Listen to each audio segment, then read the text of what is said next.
প্রদীপ প্রজ্বলিত করে বুধবার উত্তর দিনাজপুর জেলার কালিয়াগঞ্জ ব্লকের ডালিমগাঁও হাই স্কুল ময়দানে সূচনা হল রাজ্য পর্যায়ে অনূর্ধ্ব 14 খো-খো প্রতিযোগিতা। ৬৭তম রাজ্য স্কুল ক্রীড়ার অধীনে বালক ও বালিকা বিভাগে এই খো-খো প্রতিযোগিতাটি হবে।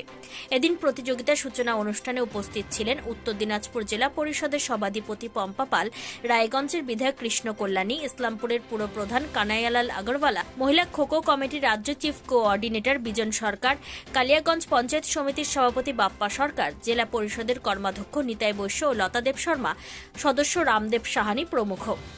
পশ্চিমবঙ্গ স্কুল ক্রীড়া সংস্থার পরিচালনায় এবং উত্তর দিনাজপুর স্কুল ক্রীড়া সংস্থার সহযোগিতায় রাজ্য পর্যায়ের অনূর্ধ্ব 14 খো-খো প্রতিযোগিতা চলবে 23শে ডিসেম্বর পর্যন্ত। খেলাকে ঘিরে খেলার মাঠে প্রচুর মানুষের সমাগম হয় এদিন।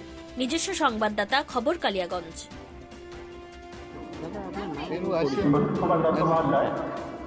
আমি Bijan Sarkar, west Bengal council for sports and গেমসের আমি স্টেটের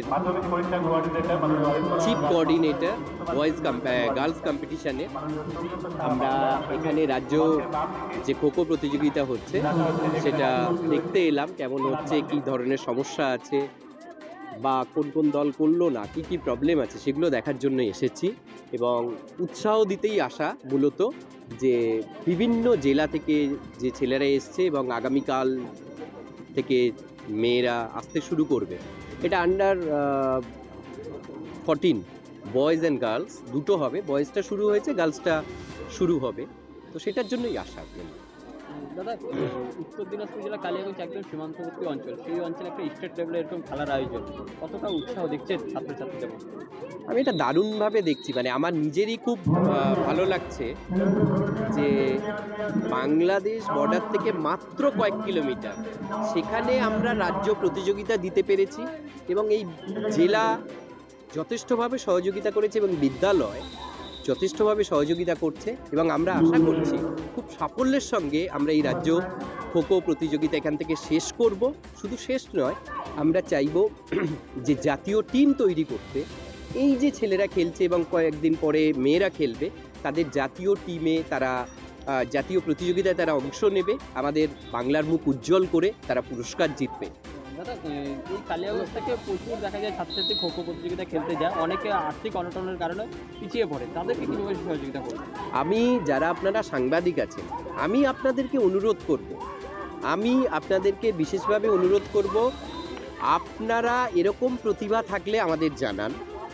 যদি আর্থিকভাবে প্রতিভা থাকার পরেও পিছিয়ে পড়ে, আমি চেষ্টা করব আমাদের কাউন্সিল থেকে, আমাদের মাননীয় শিক্ষামন্ত্রী অধ্যাপক ব্রাত্য বসু এই স্কুল স্পোর্টস অ্যান্ড গেমসের দায়িত্বে আছেন, সর্বোপরি মুখ্যমন্ত্রী আছেন, আমাদের সরকারি কমিটি এটা, তো সরকারিভাবে আমরা তাদের সহযোগিতা শুধু করব, পাশাপাশি অন্যভাবেও আমরা সহযোগিতা করতে চাই এটাতে, যে যদি কোনো প্রতিভা সত্যিই থেকে থাকে, আগামী দিনে আর্থিকভাবে পিছিয়ে পড়ার জন্য তিনি সুযোগ পাবেন না, এটা হতে পারে না।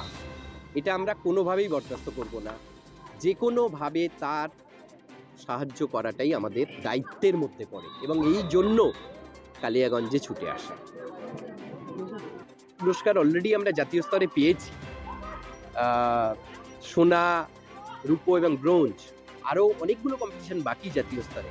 আমরা কিন্তু দারুণভাবে আশাবাদী যে আমাদের বাংলা অনেকটা উপরে উঠেছে, সেটার দিকে আমরা তাকিয়ে আছি যে আরও ভালো ফলাফল করবে আমাদের বাংলা। আর আপনারা যদি কোনো প্রতিভাকে পান, আপনাদের দায়িত্ব সত্যিই খুঁজে দিন, আমরা তাদের চাইছি আপনাদের কাছে। এবং অনেক সংস্থা আছে যারা আমাদের সঙ্গে যোগাযোগ করেন যে সত্যিই কোনো প্রতিভাবান যদি থেকে থাকে, ছেলে হোক মেয়ে হোক, যে কোনো ইভেন্টের জন্য হোক, তাদেরকে সহযোগিতা করার জন্য আমরা সেই প্রতিভাকে করছি। আর্থিকভাবে পিছিয়ে পড়লে অনেক বেসরকারি সংস্থাকে আছে যারা তাদের সাহায্য করে।